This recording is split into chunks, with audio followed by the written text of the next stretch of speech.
Good morning, afternoon, or evening. Welcome to the Not So Daily Show. The show comes to you daily, except when it doesn't. I'm your host, Themba.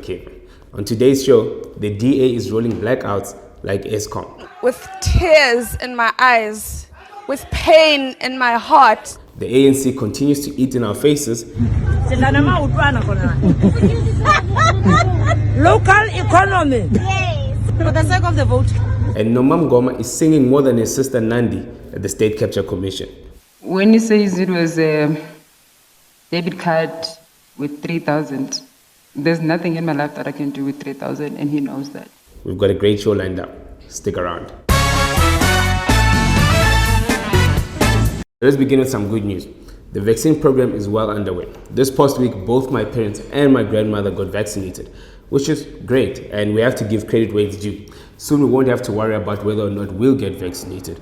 All we'll have to worry about is social distancing, wearing a mask, and hoping that we don't get COVID. News just in now, the Gauteng provincial government has confirmed that the MEC for Health, Dr. Noma is currently in self-isolation at home after she tested positive for COVID-19. Health MEC was one of the first people to receive the Johnson & Johnson vaccine under the Sisonke program in Gauteng. Isn't it crazy just how disrespectful COVID is? Out of all the vaccinated people it could go for, it goes for the Gauteng Health MEC. But before you guys panic and think this is just a South African issue, my favorite late night comedian, Bill Maher, also got COVID after being fully vaccinated. And I think it's time somebody tells COVID that it might have gotten the wrong bill. Comedian Bill Maher won't be taping his HBO program tonight after testing positive for COVID-19. And that's despite the fact that he is fully vaccinated. Will you personally get the first vaccine that's offered to you as soon as you can get it? Yeah, whatever my place in line rightly is. So it turns out that the COVID vaccines don't actually stop you from getting COVID. They just prevent severe illness, hospitalization, and eventually death. Which sounds to me like that's exactly what the AstraZeneca vaccines that we gave away did. But I'm no health expert. Luckily, in a couple of weeks, we'll be getting Dr. Phumzile van Damme, who you guys might know as the Sivu on social media, to come weigh in on this topic. Wait, so the vaccine doesn't actually stop the virus completely, it just reduces the risk? Yeah, it seems like, well, with both the people that I know that have gotten it since getting vaccinated, they say that they're just asymptomatic. These are like old people, but they've been asked to stay at home, not interact with people, and it seems like it's transmissible. In some conversations that I have had with Sivu on WhatsApp, he said that with AstraZeneca, the reason it couldn't be used is because it couldn't achieve herd immunity, which means that it would stop severe illness and death, but you could still transmit the virus, which seems like exactly what's happening now. Yeah. So I'm not sure exactly what's going on. So it's like you can see where they were coming from, but like at the same time, it feels like it's a wasted opportunity. They could have gotten ahead of it much sooner. But it's also scary. Like now, what can we do? I mean, I think this just goes to show us that we still don't understand this virus completely. Yeah. And I mean, it makes sense because, vaccines usually take about 2 years. To create, to test, make sure they're safe and everything. Obviously, 100%. We haven't had that luxury. Yeah. So I guess this is it's to be expected to some extent because it's trial and error on the go. Exactly. So I think it just makes the point further that only like people that are like, well, depending on availability, but definitely high risk people should be preferred. Yeah. I don't know how useful it is for us because most young people don't even get severe illness. Yeah. So it's like, why are you getting vaccinated? Yeah, I mean, I think we're fortunate that young people are more resilient to it because already when you look at our country and delivering this vaccine, we're so far behind. Yeah. So we're fortunate. And that's why I got to give credit where it's due because this thing has been opened to over 60s for about a week or two, and for both my parents and my grandma to have it, there's clearly some sort of movement. So it does seem like they've sort of picked up the pace. Yeah. Differs. Okay, so let's get into some news. It seemed that Phumzile van Damme had followed in the footsteps of Lindiwe Mazibuko, Musi Maimane, and Herman Mashaba by resigning from the DA, first as a DA MP and also from the party as a whole. The DA even took to Twitter to accept her resignation, but Phumzile has since come out and stated that no, she did not resign from the DA. but she is not willing to do any interviews. So there seems to be a lot that we don't know there. But for me personally, all I want from Van Damme is qiniso. I mean. And speaking of qiniso, aka The Truth, rapper aka did a tell-all interview with the Bar Leader TV, which aired on Saturday 22nd May on their YouTube channel. I never wanted to lay things bare. I never wanted to really be in this position and have to explain. I just wanted to mourn and grieve.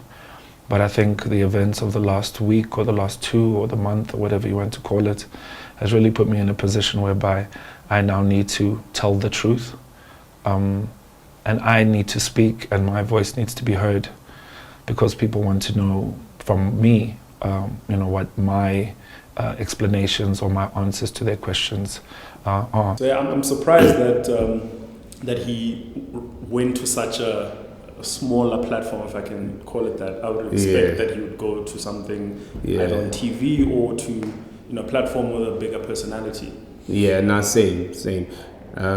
Well, the specific platform, the Bar Leader TV, is owned by a guy named Legend Mangele.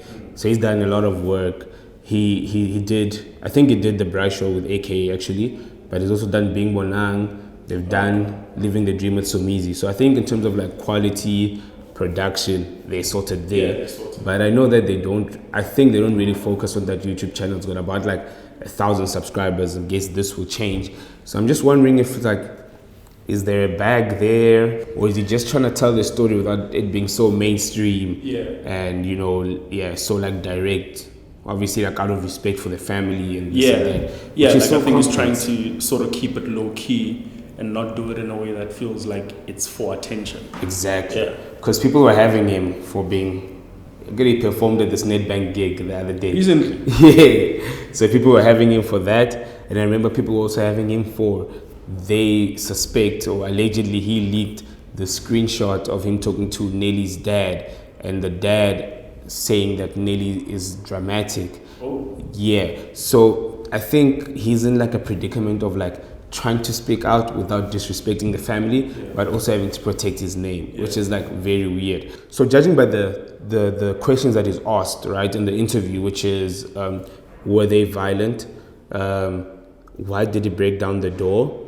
And also about the drugs, right? The alleged drugs, which they did ask about in the interview. Yeah. It does seem like all those things together, supported by the fact that the night where he broke the door, that's not alleged, they did break the door. The night where he broke the door, the video that came out from that night, he says a lot of stuff that sounds defensive. But he does say that here's someone who's trying to jump off the balcony, which when you put it in sequence with what happened in Durban, the incident in Durban, that incident where she says she's trying to jump off the balcony at his house and then jumping off the paper club, it does support like the narrative, like you said, that could be possible.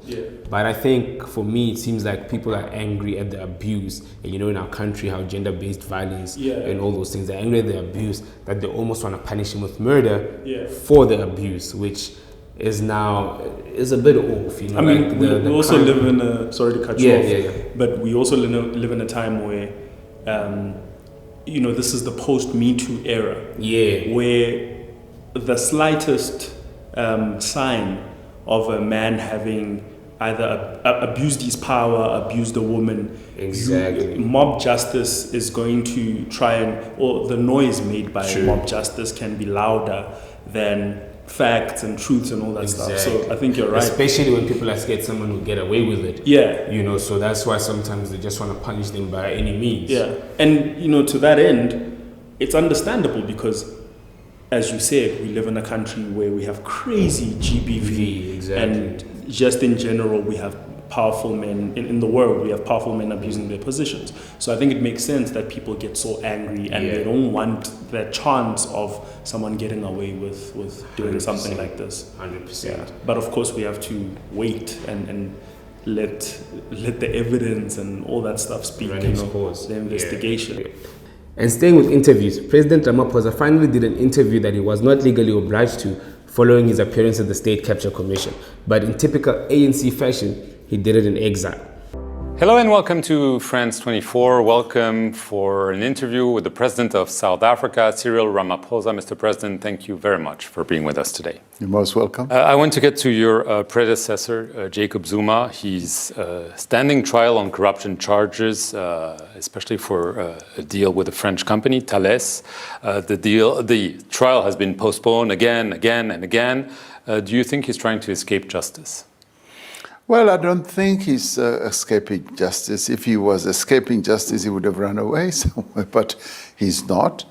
He is obviously trying to exercise his rights as a person who is accused. He says it's a witch hunt. Well, I think, he would want to say that, but it isn't. He knows very well that our justice system is a fair justice system, and our democracy is a robust democracy that enables all these things to happen. And when one is found not guilty, it basically means that you're not found guilty. Do you regret not speaking out more at the time when you were vice president about what was going on? You listen to my testimony when I go. Just last question. I want to talk about, it's related, obviously, the dispute within the ANC. It's been out in the public. Yes. The Secretary General, for our viewers, Ace Magashule, has been suspended because he's himself facing corruption charges. He, in turn, is challenging this in court, and he says that you should be suspended and that you're going after him because he is siding with Jacob Zuma and that this is done to help your re-election campaign. What is your reaction to those allegations, serious allegations against you? Well, there's no real substance to many of those things. I mean, it's a person who is himself facing criminal charges, who will seek to find ways to defend himself. And attack so you. There's, when you're president, you're attacked by anybody. I carry on with my work. Will he be expelled from the ANC because of what he's doing? That is not for me to say. People are angry that this guy did an interview in France. And seasoned journalists like Reddy Club have been saying the president does not do one-on-one sit-downs. Yeah. And when he was supposed to do the chairman's conversation on Power FM, he declined that due to their controversies and stuff. But it was weird having to watch a foreign channel to see your own president. Yeah, that was weird. I heard someone else complain that I can't even catch him on our own channel. To tune into France 24, bro. Yeah, and the worst thing for me was that he was discussing personal South African issues. Yeah. It wasn't, if they were talking about foreign policy and this and that, I understand, okay, he's in another country, they want to know what he's doing there. Yeah. It makes sense. But they spoke about Ace. He gave them answers about Ace that he does not say in South Africa. It's Ace is just acting out. Yeah. He answered questions on Zuma, very personal stuff. But I was surprised because obviously when you look at politics, not even when you look at politics, but him doing interviews here, he's more likely to get it in hot water because whoever's going to be interviewing him will be privy or knowledgeable to the things that are going on here. Yeah. And they will probably ask him tough questions. Whereas when you're overseas, the people who are interviewing you, they don't know all the specifics. Yeah, they just he can get away with a lot more. But the media has been accused of being on his side, and I think that's why most of them are even so touched because. Oh yeah, that's true. It's yo, bro, but we've had your back this whole time. I get you, but I mean, think about it in this way. Here's an analogy: when you're at home. You can dress in sweatpants or whatever. You're not too concerned with the opinions of people at home. Which is the saddest part. And that's why people are taking it. Yeah. And then when you go out, you put on your best, you're presentable. You know what I mean? So, and I mean, look, maybe that's not the best analogy because obviously part of the reason you don't care as much as at home is that there's love there. You're comfortable. Yeah. But in this scenario, it is a bit dodgy. The love is fading. The love is there, but it's bro, what are you doing? Yeah. Now it was a very interesting, weird one. But yeah, sticking to South Africans doing interviews abroad, this past week Thuso Mbeki was on both the Daily Social Distancing Show with Trevor Noah as well as Oprah Winfrey's show, and the reaction Oprah Winfrey gave to Thuso was just priceless. First of all, let me just say, I have never, ever in this lifetime seen a consistent performance as you have given in the Underground Railroad. And I have to ask you, how are you? Because psychologically, mentally, emotionally, spiritually, how did you do that? I'm good now. I'm good. After we wrapped the shoot, I went to see a therapist because I felt I really needed to debrief from the character, because the character and I have a lot of similarities in terms of our foundation. So I had to differentiate between the two. So I'm good now. Yeah. You see, yo, bro, Oprah was fanning out over this girl. She said that the performance Thuso gave was the most consistent performance she's ever seen. Oprah Winfrey, dog. The lady who was on The Color Purple. Bro. Talking but about... Also, she's been around for so long. Yeah, and for her to she's... say that. The Color Purple, I think, is like... It's kind of similar to Underground Railroad in terms of telling the story of like historical slavery. Yeah. Yeah, so... And also, Oprah like is very well versed in that topic. Exactly. So for her to be so touched by that Thuso performance is crazy. But I do think there's some kind of, and not to downplay Thuso's achievement in any way. I think there's a camaraderie, if I can call it that, there with, and it's always been there with between like South Africans, Africans in general, and Black Americans. Where I think this symbolizes sort of a crossover and a tangible manifestation of that, the fact that we have a similar history.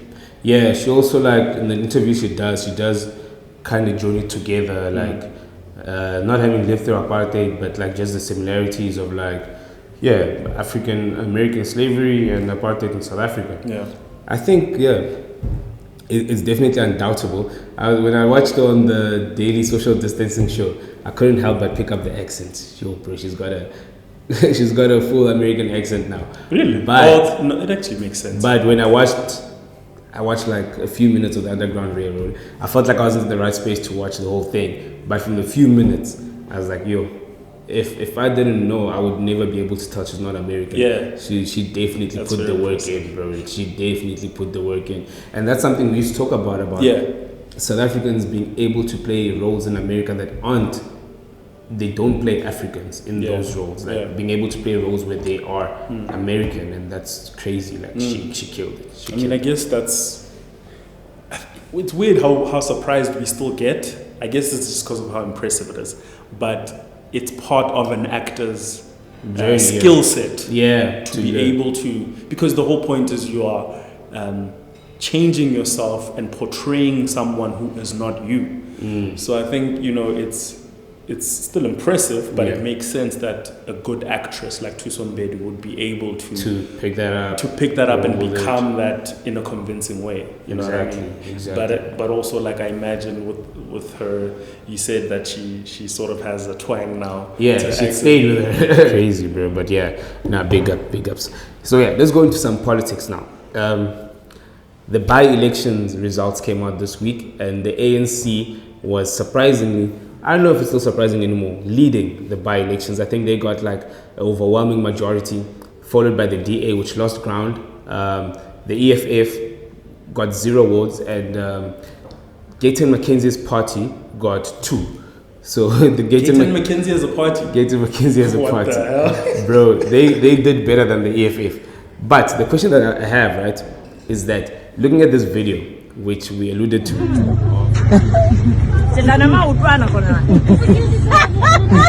Local economy. Yes. For the sake of the vote.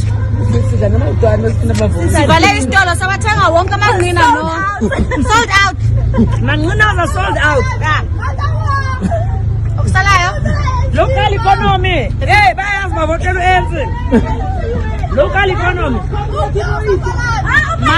But the question I have for everyone is, looking at this video of MEC Loyiso Masuku in the township buying chicken feet and pork trotters and saying that she's contributing to the township economy, doesn't that make it clear that the ANC knows its stronghold? The ANC stronghold is the disempowered and unemployed people of South Africa. So what would a party that knows it can impress people with chicken feet do to help them? Because the more people get uplifted, the more they wake up to what the ANC is doing. So is there really any improvement that this party will ever do for the country? It's such a transparent... it's a transparent scheme. You know what I mean? Like, it's also insulting, honestly. Exactly, bro. Like, you really think, like, how much are chicken feet on the street? Like, bro, 3 rand or 3 something rand. like that. Like, look, if you look at it technically, sure, you are.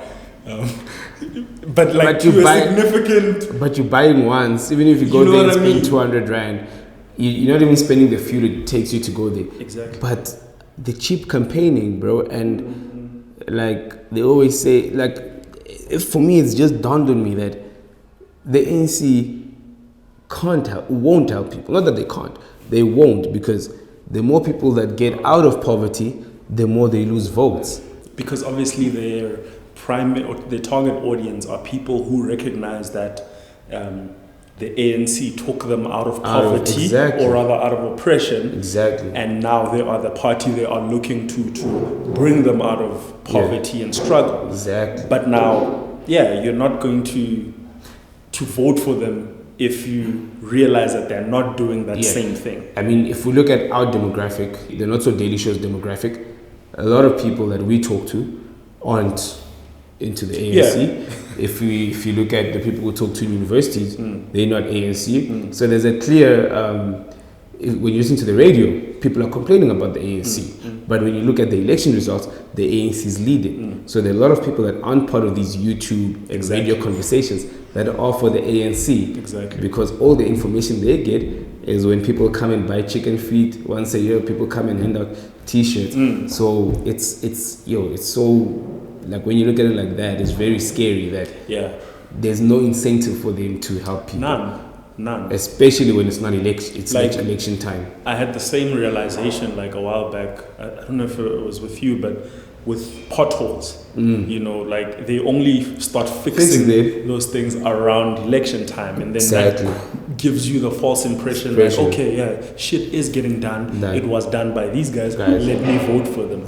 But you know, once you look, I mean, it comes with experience and, you know, just life experience, seeing these things happen over and over again, realizing. And then you start to put 2 and 2 together. It's crazy. But obviously, as you said, when you're not like struggling, you know, like most people in SA, really in poverty, like when you're struggling like that, I don't know, those are not your immediate concerns. You know, potholes, things like that. Exactly. You're worried about, you know, shelter. Shelter. The hierarchy, the Maslow hierarchy of needs. Exactly.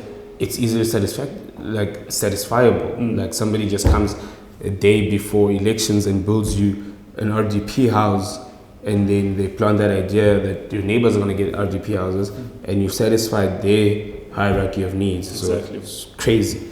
But one more story. Noma Gigaba released Confessions Part 2 at the State Capture Commission. And one of my standout moments is when they asked her how much money Melusi would put in the credit card that she was allowed to use on overseas travels. Melusi claims that it was not a credit card, it was in fact a debit card with 3,000 rand. When he says it was a debit card with 3,000, there's nothing in my life that I can do with 3,000, and he knows that. So when it says it was a debit card, that's him saying that. For me, what I know, it was a credit card. He said it was his credit card, but it didn't have his signature, but it was a credit card. And what was the limit on that credit card? What he said to me, he said I mustn't use money more than 100,000. So I don't know how much was the credit card, how much was the limit, because it was not linked to me. But when I go overseas, sometimes I will use it to buy a bag. Like, to make an example, bag maybe will cost like 30 to 40,000. So it's a lie that it has 3,000. Also in my life, there's nothing I can do with 3,000 rand. Right after she left, it was Malusi's turn to testify, and surprise, surprise, he denied everything. Meanwhile, Gigaba described his estranged wife's testimony as creative imagination, extensive lies, inaccuracies, and fabrications. Whilst I was Minister of Public Enterprises, my interactions with them did not increase or decrease. You know, they continued because, as I say, I knew them. So what I'm not denying here is that I knew them. As many people knew them, I also knew them. So I continued interacting with them on several occasions. I would have, as I said, visited their residence and interacted with them at different functions. So there was no increase in the interactions. So yeah, that's where we're going to end it. As you know, we're shooting at 5 Campbell Road, Craigavon, right here in Fourways. If you want to catch the show live, you're welcome to come through next week, 11 o'clock, the 29th of May. And if you can't come through, keep watching it on YouTube. Just like, comment, and subscribe. Tell a friend about it. Cheers.